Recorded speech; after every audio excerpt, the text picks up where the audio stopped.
1914 থেকে 1999।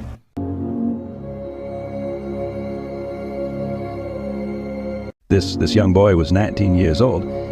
He was returning from war front. We can portray tiredness and exhaustion on his face. যেটা ছিল প্রথম বিশ্বযুদ্ধ, যে যুদ্ধে লক্ষ লক্ষ মানুষ তার জীবন এবং সম্পত্তিকে হারায়।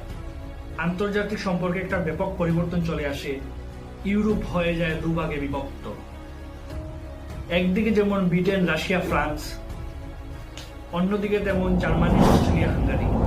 এই যুদ্ধের প্রধান কারণ ছিল এর যুগে ফ্রান্স ফার্ডিন্যান্ডকে একজন সার্বিয়ার ন্যাশনালিস্ট দ্বারা হত্যা করা হয়। তার ফলে জার্মানির সমর্থনে অস্ট্রেলিয়া, হাঙ্গারি সার্বিয়ার উপর যুদ্ধ ঘোষণা করলে অপরদিকে সার্বিয়ার মিত্র রাশিয়ার যুদ্ধ রেখে জার্মানি রাশিয়ার উপর যুদ্ধ ঘোষণা করে। এই যুদ্ধের ফলে ইউরোপে নেমে এসেছিল একটি ধ্বংসযজ্ঞ।